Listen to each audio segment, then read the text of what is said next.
Good day, everyone. Welcome to this week's edition of the Vise Squad, brought to you by our friends at Togens Fly Shop and our good friends at Dr. Slick. This week we're going to tie a little Purple Haze that I jazzed up a little bit. I added a CDC post to the parachute wing and some flashy dubbing, just jazzed it up. I just wanted to try a few weeks back to see if I could actually tie a parachute post, and it worked out okay, and I was quite happy with it. So we'll tie it for you today. So in the hook, or in the vise, we're gonna put, this is a number 14 dry fly barbless hook from Togens. I really like tying on them. They're a nice solid hook, super sharp. They'll put holes in your fingers and in lips.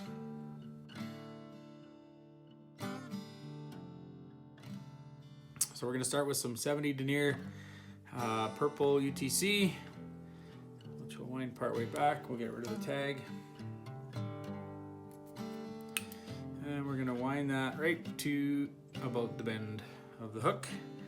Next, we're gonna grab, this is off a Grizzly Hackle. This is one of the back feathers off a hackle pack, just some longer fibers.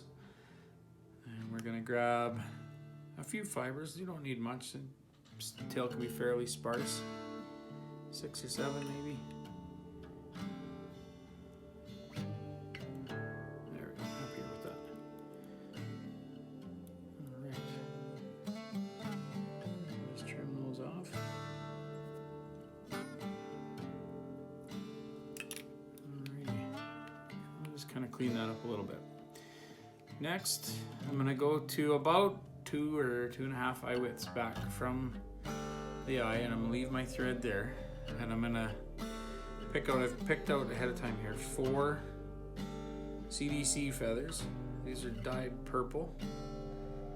If you're interested in where you find dyed purple CDC, feel free to get a hold of me via my Instagram, or you can get a hold of me through Rick, and I can set you up with some. They are not super easy to find, but I know a guy.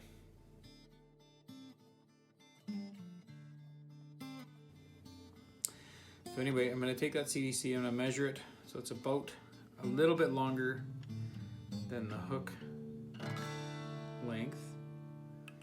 I'm going to tie those in right on top, making sure they stay on top and they don't roll around the shank too much. I just want to use some real nice tight wraps there. Hold them in place, and then I'm going to reach in there, snip those out, and just kind of clean up the butts a little bit.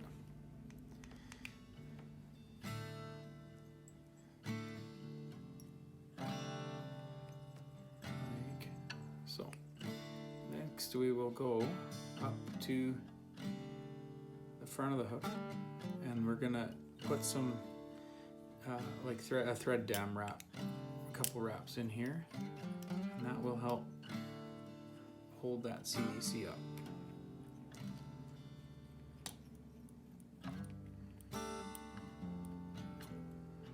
Like that. And then I'm just gonna make a few wraps and just start this post. We'll come back and probably add some more wraps after we get the body built. But if you're just nice and gentle and you have good thread control, can wrap around that like that and build your post. Now this can be very frustrating, believe you me. I've had lots of frustrating moments trying to do that, but with practice and patience you'll be able to get her. So next I'm going to go back down to the back, and I'm going to start building this body up. Just a thread body for now. And as always, if you counterclockwise spin your thread, it lays nice and flat, and you can get a nice smooth body going on there. You're going to add a little bit of dubbing up by the post here, so if you can't get rid of the bump, it's not that big a deal.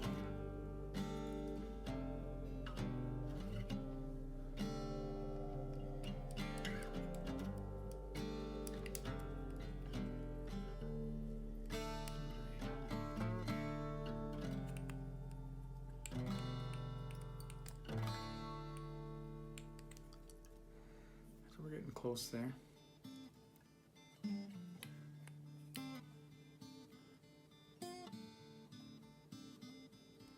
Alright, fairly happy with that. Next, what I'm going to do is I'm going to grab some dubbing. This is Senyo's Fusion Dub, electric grape color. It's pretty flashy. And I'm going to grab just a tiny little pinch of this stuff. Don't want much. You wet your fingers and just dub it onto your thread. And then I'm just gonna wrap a little bit behind and a wrap or two on the front.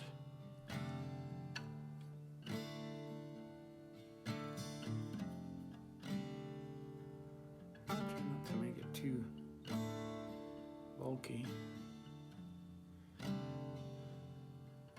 And then we'll go back to just add just a little bit more height to that post. Maybe we can get our hackle feather wrapped around there. Not super thrilled with that,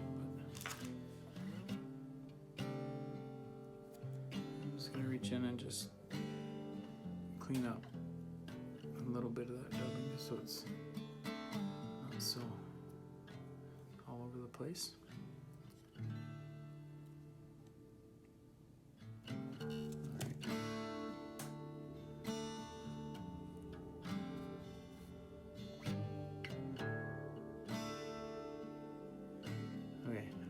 Got that made. I've gone ahead a time here and I've got a medium done Grizzly Hackle here, and I've stripped off, I don't know if you can pick that up in the picture, I've stripped off one side of that hackle feather, and I've stripped off, if you're looking at it from the front of the feather, or the shiny side, I've ripped off the left side, because what I want it to do, I want this hackle feather to sit upside down. So I want the dull side up, if you will.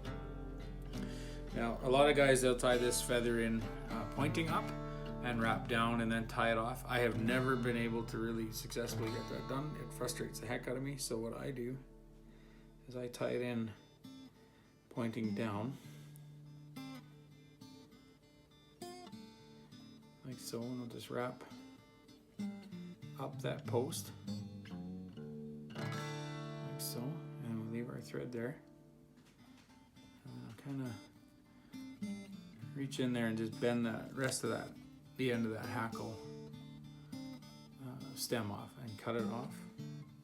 And then I'm going to start my wraps at the bottom.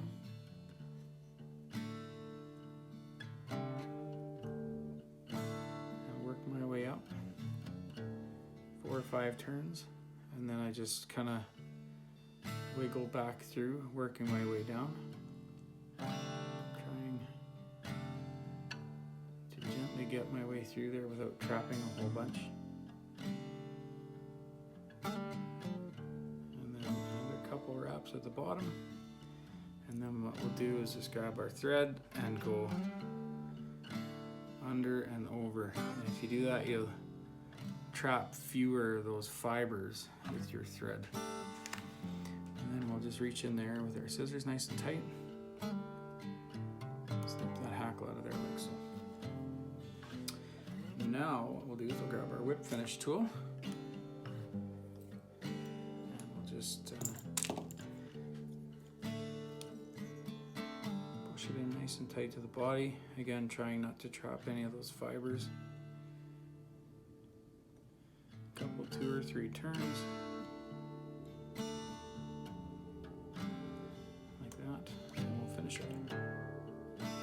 Like so. Pretty quick and easy little bug, deadly little bug on the water. Should be a nice high float with a good hackle on there and the CDC. Like so. Patience is key with this one, I think, with that CDC post. So, moving forward, this week's giveaway, our friends at Togens donated for us to give away one of our hook and bead mats, and I'm sure that Rick will put a picture up here for us of the bead mat, and Togens also sent over some big sticker, and I got a nice big Dr. Slick sticker if you're into collecting stickers and sticking them on things. These are some pretty nice ones. So hopefully Rick, I'm sure he will put a picture in here for us. So I'm gonna ask, just because usually it's just a quick and easy little question to win a few of these flies, which you will get along with the hook and bead mat and some stickers. Along with, I can probably whip up some other stuff to go with this as well. I'm gonna ask 3 questions. So question number 1 is, what were the first 2 beers in the Dead Frog segment from the new segment Mama Needs a Drink? That's question 1. Now question number 2 is, what season and episode was the squirmy worm that my good pal Kyle tagged that was put up a little while ago? So season and episode number for the squirmy worm is question 2.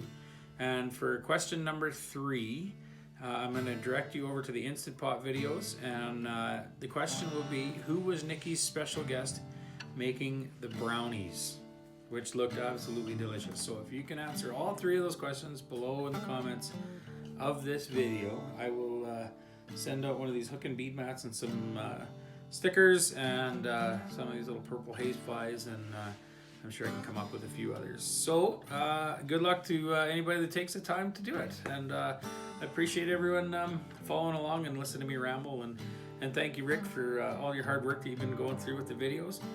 Thanks to Justin at Togen and Steve at Dr. Slick. You guys support means a whole bunch to us. So I guess until next week, thanks everyone, and take care.